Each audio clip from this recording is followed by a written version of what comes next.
Welcome back to Differential Equations. I know it's been a few days since we've had something up. You should check out the video on Cramer's rule. It's one of those forgotten things from algebra, but it will be handy to us in this section. So in this section, we want to look at section 4.4, which is variation of parameters.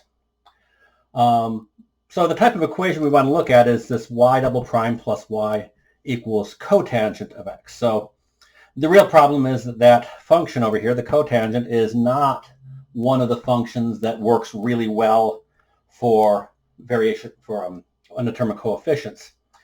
Variation of parameters is something that in theory always works, but the problem with it is it tends to get quite messy along the way. So if we can do it with undetermined coefficients, we much prefer it.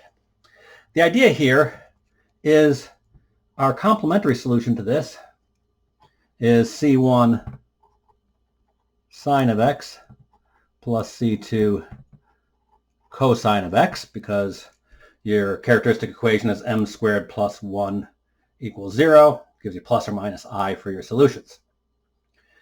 And what they showed many years ago, and of course it's a really tricky one to prove, but thankfully you don't have to prove it, is that you can find a particular solution of the form y sub p is v1 of x times sine of x plus v2 of x cosine of x. And so that's where the name of this method comes from, because we took the parameters from the complementary solution and we made them into variables, so the variation of the parameters. So we have this equation. Of course, we need to take its first and second derivative, plug it in, and then set the sides equal to each other. However, that will give us one equation, and we have two unknowns. So what we're going to do is we're going to make a simplifying assumption. Basically, we're going to add an extra equation. As long as the first one's satisfied, if we add a second one that's also satisfied, that just narrows the solutions here. So we're going to also insist that v1 prime y1 sine of x plus v2 prime cosine of x equals 0. Now in the book, of course, these two functions are from the complementary solution. So those of you could just call them y1 and y2. But then we want to do it in this particular case, and we'll just see how we would change it in the case where they were more general functions. So with this extra condition thrown in, we have y sub p prime. That's going to be v1 prime times sine of x. Then we have to take the derivative of the sine times v1. So plus v1 cosine of x. And then do a product rule on the second term up here, which is going to be v2 prime cosine of x minus v2 sine of x. And here's where we use this simplification. Notice I have a v1 prime sine of x, v2 prime cosine of x. And so when we add those together by assumption, we're going to get a 0 there. Let me see if I can make this camera jump a little less here. Okay, we'll see if that works. Okay, so now that doesn't make it a whole lot better. What we have now is going to take the second derivative, so y sub p prime is now going to be v1 cosine of x minus v2 sine of x. Okay. Well, again, taking product rule again, y sub p double prime then is going to be, well, v1 prime cosine of x plus v1 times negative sine of x. Taking the product rule in the second term, we get minus v2 prime times sine of x, and then minus v2 cosine of x. And then we want to go back to our original equation up here. So we wanted to take y double prime plus y equals cotangent of x. So taking y double prime here, subtracting,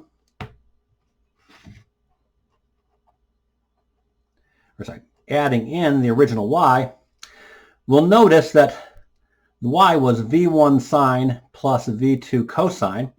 Down here I have a negative v1 sine and a negative v2 cosine. Those go away, and they always will in this situation. So that's just going to be v1 prime cosine of x, okay, and then minus v2 prime sine of x. Okay. Well, notice what we have here. We have two unknown functions, v1 and v2, and I have these two unknowns. This has to be equal to my cotangent of x, and we had that extra artificial condition that we put in there, that the v1 prime sine of x plus v2 prime cosine of x equals 0. Okay, so let's plug all that in there and get ourselves a fresh sheet. So going back, we have v1 sine of x plus v2 cosine of x equals 0. And my primes there. v1 prime of x cosine of x minus v2 prime of x times sine of x, and that has to equal my cotangent.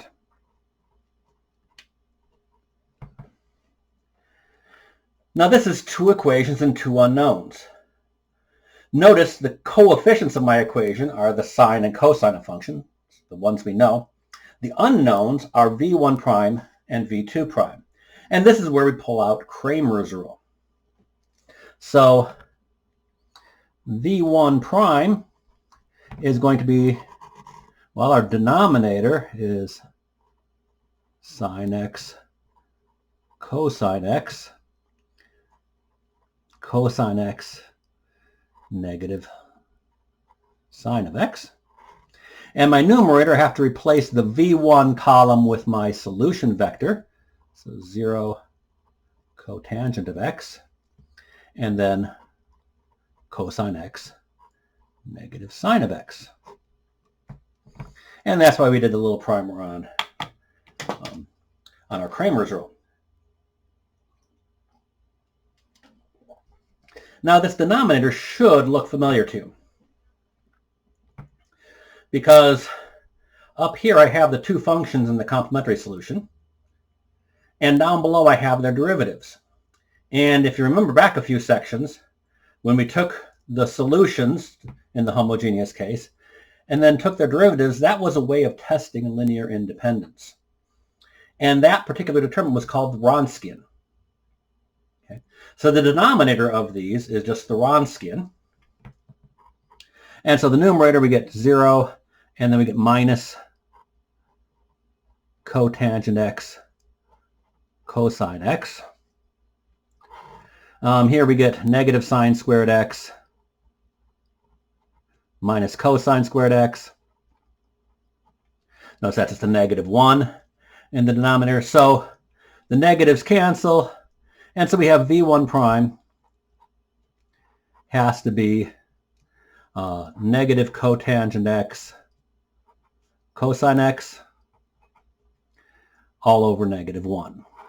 And of course, the negatives cancel out on this.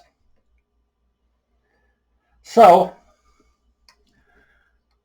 We can do the same thing with V2. Notice our denominator won't change.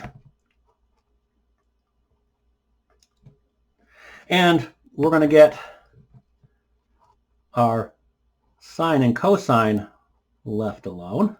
And we're going to put the solution column in place of the V2 prime column, 0 and cotangent x. And we get -1 for our denominator. So I get sine times cotangent, and with the negative sign, so negative. Now, when you simplify these down, usually one of them looks nice and the other one doesn't. So we really have our solutions here. Our V1 prime is going to be cosine squared over sine.